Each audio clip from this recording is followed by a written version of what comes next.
How exciting.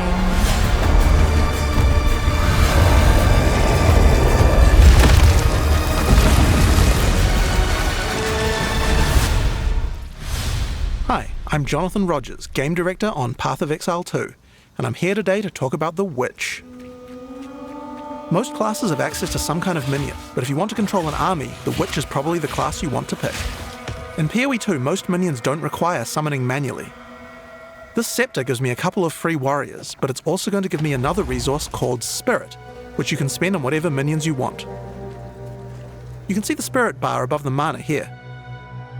On the skill screen, you can pick the composition of your army. This is a level 2 area, so I can only afford one other minion. I'll pick a sniper for now. You can stay in the back with me. When minions die, they'll be revived automatically so long as no other minion has died recently. So before your next battle, all your minions will come back to life.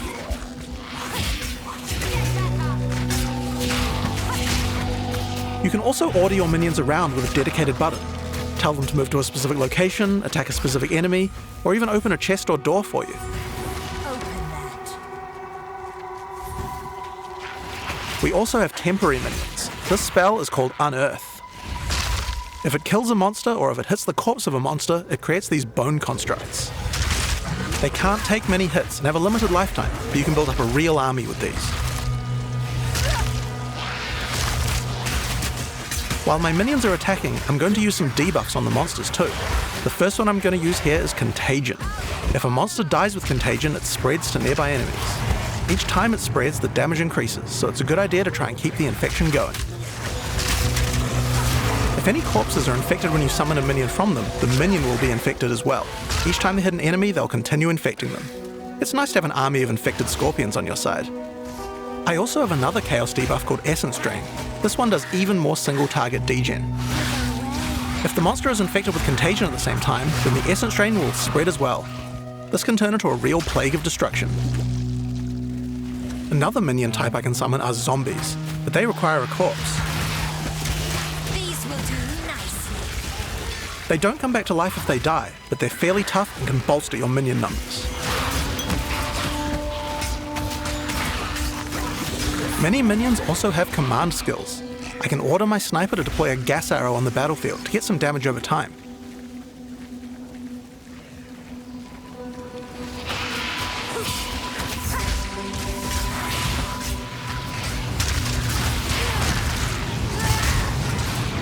Now I'm going to summon a skeletal arsonist. They can throw little fire grenades, but they also have a command skill that can detonate your own minions that are low on life.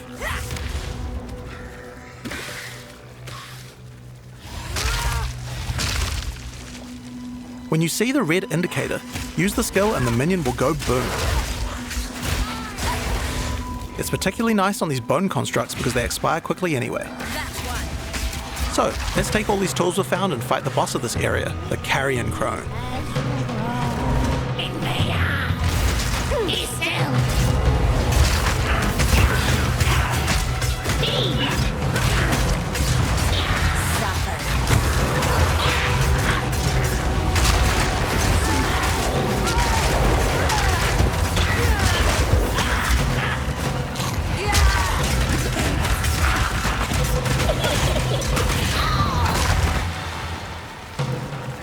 So, that's how many minions you can get at level 2, but let's see what minion gameplay looks like at a higher level. This is a level 30 area.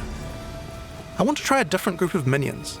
I still have my trusty warriors, but there's a lot of different types to choose from, like brutes for stunning or ice mages for freezing, and most of them come with their own special abilities or command skills.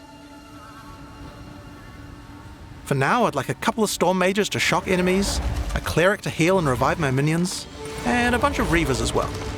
Reavers do high damage, and you can also enrage them before battle. This slowly kills them, but my cleric should be able to keep them alive.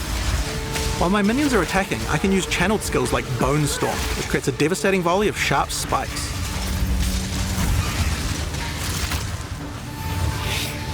The Storm Mage has a useful ability if lots of your minions die. He can summon a lightning storm to strike the location of every dead skeleton in your army. Just like that. We also have a type of skill called Offerings.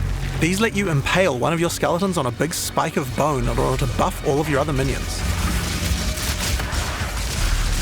The one I've just used here is called Pain Offering. It makes all of my other minions faster and deal more damage. After the battle, we have some extra corpses. We don't want those to go to waste. Profane Ritual consumes a corpse to create a power charge, which can power up some of my other spells. If I use them to summon zombies, I can create super zombies, which are more powerful. You also don't need a corpse to summon them.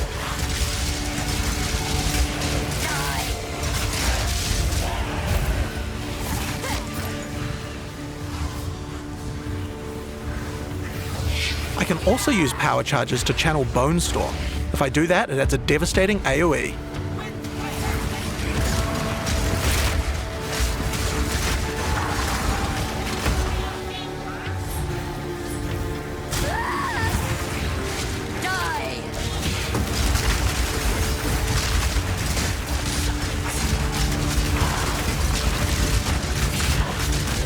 In PoE 2, even non-boss monsters can be pretty devastating, like this Faradin Impaler. There's a wide variety of abilities and is pretty tough to defeat. But maybe I can put the body to a better use.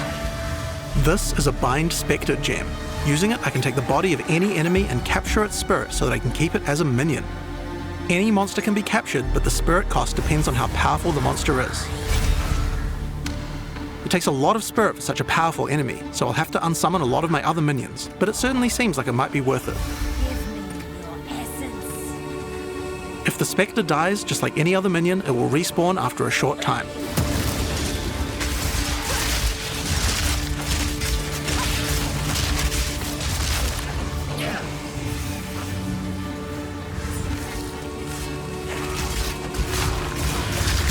So, I think it's time to fight the boss of this area, Tor Gull the Defiler. You are relentless, and that makes you predictable. The end of Marraketh's tyranny is nearly at hand.